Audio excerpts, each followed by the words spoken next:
이게 이렇게 발이 이렇게 사뿐하게 내려오는 거를 형상한 거거든. 사뿐하게 그러니까 어떤 점술 통해 지금 신령이 조상신께서 사뿐하게 내려앉는 걸 의미하는 거야, 이거는.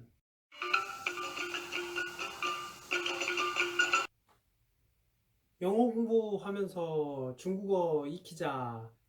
안녕하세요, 막내 오빠입니다. 자, 오늘 배울 단어는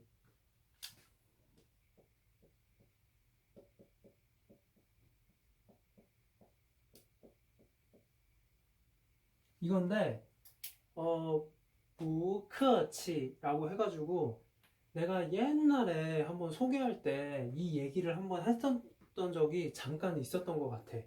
그래서 부커치라고 하면은 그 초보 중국어 회화 배울 때 많이 이제 익히는 단어긴 한데, 어, 보통 이제 그 직역이 아니라 그냥 이렇게 번역을 해가지고 배우는 경우가 많아. 그래서 이제 뭐뭐 했습니다. 뭐 이렇게 뭐 어떤 고마운 상황이 이제 나오면은 고맙습니다라고 하면은 그 도움을 준 상대방이 별 말씀을요, 괜찮습니다. 이걸 할 때 이제 부커치라고 해서 이제 고맙습니다는 씨에 많이 들어봤잖아. 그래서 이제 괜찮습니다라고 하면은 별 말씀을요, 괜찮습니다. 이런 식으로 말을 하는 거야. 그럴 때 이제 부커치라고 하는데 이거에 대한 직역을 오늘 한번 해볼게. 부크치라고 하면은 이게 손님 객자거든. 그래서 객기야, 객기. 객기라는 말 혹시 많이 들어봤니? 손님의 기운이라고 해서 우리나라 말에서도 야, 너 객기 부리지 마. 너 괜히 술 먹고 객기 부리다가 다치는 수가 있다. 이런 식으로 많이 쓰잖아. 그러니까 그 객기랑 똑같은 말이야. 근데 이제 객기 부리지 말라는 얘기인데 중국에서는 좋은 의미로 쓰이고 우리나라 말에서는 약간 좀 그 비속어적인 의미로 쓰이는 굉장히 재밌는 단어야. 그래서 객기 부리지 말라는 얘기는 내가 어떤 누구한테 고마움을 느꼈잖아, 상대방한테. 그때 이제 그 사람이 나한테 객기 부리지 마세요, 이런 식으로 말하는 거야. 이게 무슨 말이냐면은 손님처럼 너와 나 사이에 손님처럼 그렇게 대면대면하게 하지 말라. 상관없다. 나는 그렇게 도와줘도 너니까 내가 도와주는 거니까 상관이 없다. 이 의미인 거야. 굉장히 재밌지 않니? 그래가지고 객기 부리지 말라 이런 식인데 우리나라에 와서는 이 말이 약간 좀 나쁘게 이제 비속어적으로 쓰이는 거지. 객기 부리지 말라라고 해서 손님처럼, 원래 손님은 되게 조심조심스럽게 상대방 집에 가면은 조심스럽게 해야 되잖아. 그러다 보니까 이제 손님의 어떤 본래의 성격을 속이고 그 되게 조심조심하게 이렇게 그 상대방한테 행동해야 되는데 객기 부리지 말라 이래가지고 객기를 부리지 않고서 그런 식으로 막 행동한다는 거잖아. 그런 식으로 약간 좀 우리는 비속어적으로 좀 바뀌었지. 그게 좀 약간 재밌는 것 같아. 그래서 이제 부커치라고 혹시 기초 중국어 회화를 배울 때 이걸 본다면은 괜찮습니다, 사양합니다 이렇게 번역투의 식의 말보다는 직역으로 한 번에 이해하면은 좀 더 쉬울 것 같아. 근데 이제 손님 객자를 보면은 이제 여기서 나머지는 뭐 그렇게 하는데 손님 객자를 보면은 음 이거는 집가자 할 때 이 지붕 면자라고 그래서 집가자 정도는 알잖아 우리. 그치? 그 정도는 알아야 된다. 그래서 이제 집가자를 쓰는데 여기에 이제 각각이라는 그걸 쓴 거야. 그래서 이제 우리 각자 돈 내는 거다 이런 식으로 할 때 그 각자 있잖아. 그 각자가 이제 들어가서 손님 객자가 됐는데 이게 무슨 의미냐면은 이게 점에 쓰이는 점술 도구야. 점술 도구여가지고 좀 치우고 이런 식으로 그 집인데 이제 우리가 고대인한테 있어서 그냥 집은 별로 중요한 게 아니야. 고대인들한테 있어서 글자로 새길 만큼의 남길 만큼의 그 집은 무슨 의미냐면은 점수를 보는 점집이야. 그러니까 요즘 말로는 점집이지만 옛날에 그렇게 초라한 그 점집이 아니라 옛날 그 고대인의 입장에서 봤었을 때는 커다란 우리 종묘 알지? 지금 모르는 사람들은 초록창에다 종묘를 쳐봐. 그러면 이제 사당이 나와요. 사당. 그래서 이제 그 역대 그 조선의 26명의 그 왕들의 신의를 모셔놓는 사당이 있는데 우리 조상신을 좀 양반집 같은 데는 사당 같은 게 있잖아. 그런 엄숙한 사당을 생각하면 돼. 그런 곳에서 점을 쳐가지고 조상신들한테 그 점으로 이렇게 삐를 받는 거지. 삐를 받아서 아, 이런 조상신들이 앞으로 이렇게 하라고 한다. 라는 점으로 이제 그걸로 이제 그 문자를 새기는 거잖아. 그걸 갑골문이라고 한다고 그랬잖아. 그래서 그런 점을 보는 사당 안에서 이게 내려오는 거야. 이게 이렇게 발이 이렇게 사뿐하게 내려오는 거를 형상한 거거든. 사뿐하게 그러니까 어떤 점술 통해 지금 신령이 조상신께서 사뿐하게 내려앉는 걸 의미하는 거야, 이거는. 이런 식으로. 이제 점을 볼 준비를 해가지고, 이제 그 무당에 이제 막 접신을 이제 시도를 하는 거지. 아, 막 이러면서. 그래서 이제 접신을 시도하는 그 형상한데, 그 조상신이나 신이 이렇게 사뿐하게 점통에 내려와가지고 점수를 볼 준비를 하는 거야. 지금 그 사당 안에서 그러면 조상신을 맞이하는 그 상황을 얘기를 하는 게 이제 손님 객자거든. 객. 중국 발음으로는 크라고 그래. 크. 내가 일본 발음도 찾아봤는데 캬크. 캬크. 내가 저번에도 얘기를 했지. 원래는 이 발음이 우리한테 원래는 고대 중국어의 발음이 이 발음인데 나중에 몽골에 어떤 영향이 너무 많아가지고 발음이 없어진 거야. 기읍 발음은 발음하기 힘들다고 그랬잖아, 내가. 캬크, 캬크, 객, 크.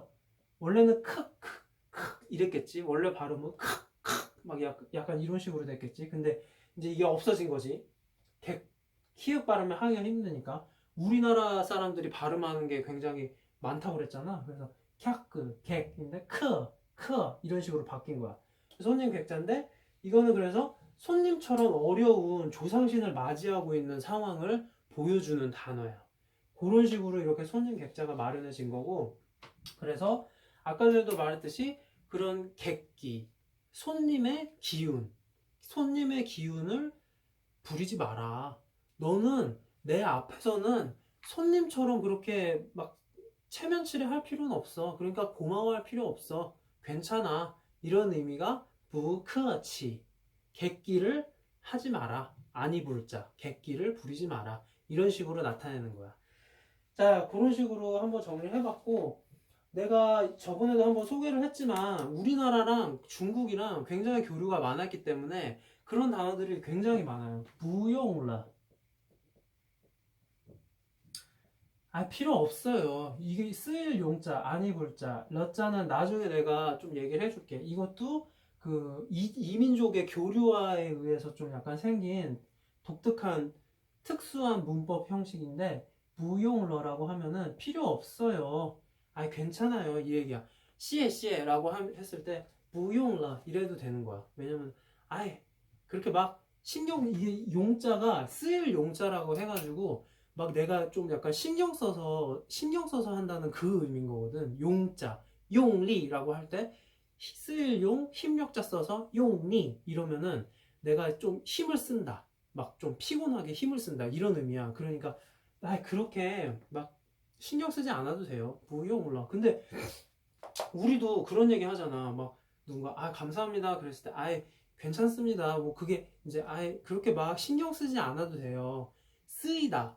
신경을 쓰다. 신경 쓰지 않아도 돼요. 이런 식으로 우리도 말하는 것처럼 똑같고, 저번에도 얘기했듯이 메이셜 일 없다. 일사자 없을 몰자 써가지고 일 없습니다. 메이셜 그렇게 막 신경 쓰게 쓰는 일 아니에요. 제가 그렇게 당신한테 도와줬다고 해서 막 내가 엄청나게 힘을 써가지고 쓰는 그 일거리조차도 아니니까 신경 안 써도 돼요. 메이셜 해가지고 우리는 특히 북한 사람들이 그런 말을 많이 쓰지 아직까지. 일 없습니다. 뭐 이런 식으로. 일 없습니다. 에휴, 괜찮습니다. 일 없습니다. 뭐 이런 식으로 쓰는 거 한번 보면 되고, 내가 또 재밌는 게 한번 생각이 났는데, 우리나라랑 중국 말 중에 이런 말이 또 똑같은 게 있어요. 개의치 않다. 우리 막 그런 말 하잖아. 아, 괜찮아. 나 그런 거 개의치 않으니까 너 그냥 하고 싶은 대로 해. 이런 식으로 쓰잖아. 중국도 그 말이 똑같아요. 근데 이게 뭐냐?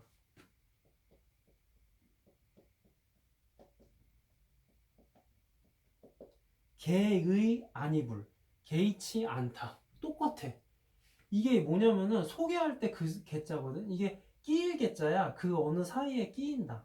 끼일 개자인데 사이에 사이 개자라고 해가지고 어느 사이에 있는 그걸 의미하고, 의자는 아마 한자 조금 공부해본 분들은 알겠지만 뜻 의자잖아. 그래서 뜻 의도 마찬가지야. 어떤 굉장히 내가 이렇게 신경 쓰는 그 의미야. 그러니까 되게 약간 그런 거 있잖아. 우리도 뭐 가령 시험 같은 걸 볼 때 내 지금 하기가 그 뭐라 그래. 내가 공부할 것만 지금 시험 볼 것만 지금 집중해서 공부를 해야 되는데, 그런데 옆에 이렇게 줄이 쫙 있잖아. 다른 사람들도 시험을 보니까 한 교실에서. 그러다 보니까 막 옆에 사람들이 막 좀 이렇게 막 조금 막 핸드폰 만지작거리고 시계 자기 거 만지작거리고 막 책 좀 넘기면은 은근 신경 쓰이는 게 있잖아. 나 공부하기도 바빠 죽겠는데. 그러면 내가 살짝 이렇게 이렇게 좀 신경이 쓰이잖아. 그게 이제 내가 거기다가 뜻을 둔다. 약간 그런 의미거든. 맨 처음 의미는. 그래서 거기에 내가 대놓고 그러진 않지만 거기에 대한 어떤 분위기가 풍겨가지고 그거를 신경을 안 쓰기도 애매한 거야. 그래서 그런 거를 표현하기 위해서 한자로 뜨들자를 만든 거야. 그러니까 이게 뭐냐면은 그런 어떤 약간 신경 쓰이는 그런 거에 사이에 두지 않았다는 거야. 그런 뜻 같은 거에 내가 굳이 그렇게 신경 쓰는 사이에 두지 않았기 때문에 괜찮다. 나는 너가 개의치 않다. 나는 네가 무슨 짓을 해도 개의치가 않아. 그러니까 너 마음대로 해. 라고 우리는 약간 그런 의미로 좀 쓰잖아. 그러니까 네가 무슨 짓을 해도 나는 개의치가 않거든. 그러니까 너가 그러는 걸 해도 난 전혀 쓸 필요가 없거든. 나의 눈밖 안중, 아웃 오브 안중이라고 요즘 막 약간 그런 말 쓰잖아. 그러니까 내 안중밖에 없는 일이니까 너는 네 맘대로 해. 약간 그렇게 쓰는데 중국에서는 똑같은 의미지만 좀 더 예의 바른 의미로 약간 쓰여. 그래서 무지의 하면은 뭐 가령 우리가 같은 어떤 비즈니스 같은 사이에 있었을 때, 아, 너 밥 같은 거 좀 먹게 할까? 어떤 꺼리는 거 있어? 뭐 아니면 뭐 요즘에 유행하는 채식주의자야? 뭐 비건이야? 뭐 약간 그렇게 할 때, 아, 무지에이 이러면은, 아, 개의치 않아. 나는 뭐 그런 거 아무것도 신경 안 쓰니까 뭐 채식을 시키든 육식을 시키든 네 맘대로 시켜도 될 것 같아. 무지에이. 아, 커피를 시키든 차를 시키든 나 상관없어. 무지에이. 아, 술을 먹자고? 아, 나 무지에이. 나 뭐 술 같은 거 먹어도 상관없으니까 괜찮아. 이런 거 할 때 약간 그 예의 바른 말투로 쓰일 때 좀 쓰이는 거야. 이런 식으로 좀 한국어랑 약간 비슷하면서 또 다른 재밌는 점이 있어. 아, 그걸로 하고, 오늘 같은 경우에는 뭐, 그렇게 좀, 내가 저번에도 한번 해봤는데, 너무 시간이 빨리 가. 이게 여러분들한테 해주고 싶은 말은 너무 많은데, 시간이 허락해주질 않아가지고, 조금씩 지금 내가 분배를 하냐고, 너무 아쉬워, 나도. 근데 한번 이런 거에 대해서 좀 어떻게 한번 해볼까 했는데, 하나만 더 얘기를 해줘. 하나만 더 조금만 시간이 걸려도 얘기를 해주면은, 우리는 이게 손님 객자가 나왔으니까 나는 하는 말인데, 손님이랑 주인의 사이에 많이 쓰일 때 요즘 같은 세상에서는 식사 자리가 좀 많이 쓰이잖아. 식사 자리에서 손님과 주인을 많이 나누는데, 손님 같은 경우에 만약에 중국 사람들한테 초대를 받았을 때를 좀 내가 팁 같은 거라고 해야 되나? 좀 그걸 알려주고 싶어서 한번 조금만 더 시간을 할애를 부탁을 할게. 알겠지? 여러분들은 칭니 뿌지에이 개의치 않길 바래. 보통 우리 중국 좀 약간 좋은 중국 식당 가면 원판으로 되어 있는 데 있잖아. 그래서 이렇게 돌려서 먹는데 그런 데 많이 가봤을 텐데 여기가 문이라고 치면은 만약에 그러니까 주인이라고 그래. 그래가지고 그 식사 자리를 초대한 사람이 여기에 보통 앉아. 문 건너편에 앉으면 여러분들이 어디에 앉히냐에 따라서 여러분들의 중요도가 나타나. 여러분들한테 식사를 초대한 사람이 여러분들을 어디에 앉히냐에 따라서 여러분들은 만약에 그게 비즈니스를 위한 식사 자리라면 아, 이 비즈니스가 성공하겠구나, 안 하겠구나를 40% 정도는 한번 판단을 할 수가 있어. 예를 들면은 여기에요. 상대방 그 주인이 오른편에 여러분을 여기다가 앉힌다면 이게 바로 최고 자리야. 이게 바로 최고 자리에서 여러분들이 여기에 앉힌다면은 여러분들을 아주 그냥 극진하게 대접한다고 생각을 하면 되고, 그 다음에 그 주인의 같은 편이, 그러니까 청한 사람이 제1이면은 청한 사람 주최 측의 제2가 여기를 앉거든. 그러면은 만약에 여러분들도 동행이 있다면은, 일행이 있다면은 여기에 앉힐 거야, 아마. 이런 식으로 앉혀, 이런 식으로. 1, 2, 3, 4.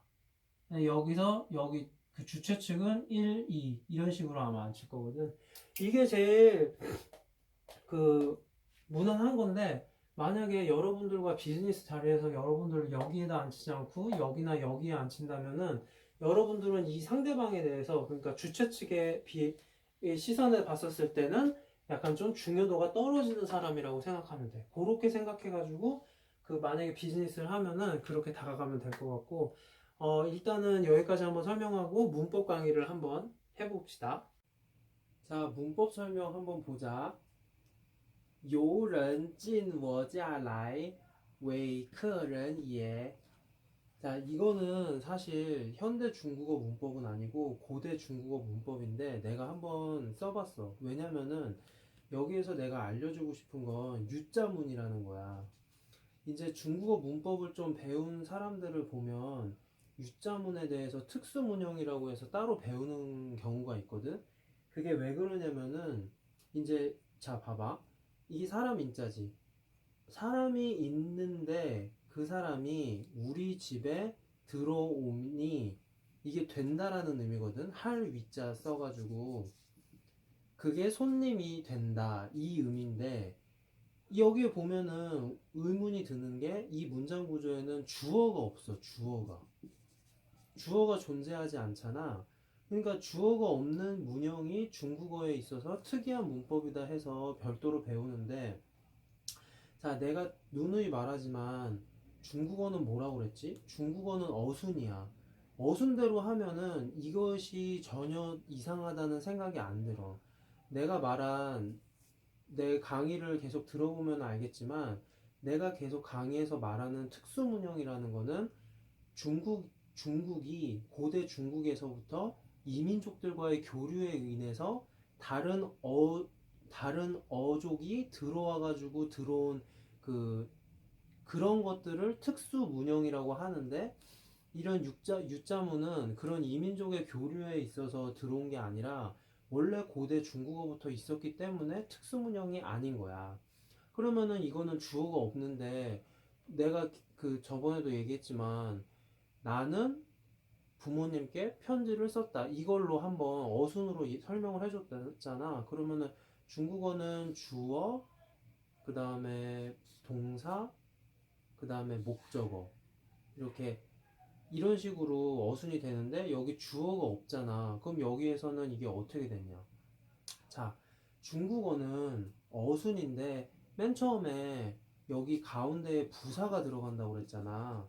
이 부사를 가운데에 넣는 이유는 범위 설정을 한다고. 그래서 내가 범위 설정을 하기 위해서 부사가 동사 앞에 들어간다고 얘기했던 거 기억나는지 모르겠는데 그거를 한번 참고를 해봐. 혹시 잊어버리신 분들은 그 내가 어순을 통해 가지고 문법을 설명한 그 강의를 한번 참고를 해보면 되고 그러면은 여기에 있어서 이게 범위 설정이라는 거야. 어떠한 사람이 있는데 어떠한 사람이 우리 집에 들어오니까 그 사람은 손님이 된다 이거거든. 그러면은 이거를 여기서 중요한 점을 캐치하면은 어떠한 경우냐면은 어떠한 사람이라고 내가 자꾸 얘기를 하잖아. 그러니까 결국에는 불분명한 거야. 그러니까 만약에 특정인이라고 치면은 어떠한 그 철수나 순이다 이러면은 그거는 이렇게 유자문으로 쓸 수가 없는 거야. 왜 그러냐면은 그 철수랑 순이는 특정한 사람이기 때문에 주어로 써도 되거든. 그러니까 철수가 여기다가 철수를 넣으면 되는 거야. 철수가 내 집에 들어오니까 손님이 된다. 이런 식으로 하면 되는 건데 지금 이 문장에서는 인이라고 하는 아무런 불특정 다수는 아니겠지만 불특정 어떤 사람을 쓴 거거든. 그러다 보니까 이게 그 주어로 특정을 지을 수가 없기 때문에 범위 설정이 들어간 거야. 그래서 따지고 보면은 여기서 굳이 주어를 찾는다면은 이 두 개, 유인이라고 하는 이게 차라리 주어가 돼버리는 거야. 이 문장에서는. 무슨 말인지 조금 어려울 수 있는데 우선 유자문에 대해서는 오늘 처음 배우는 거니까 이것만 알아두면 돼.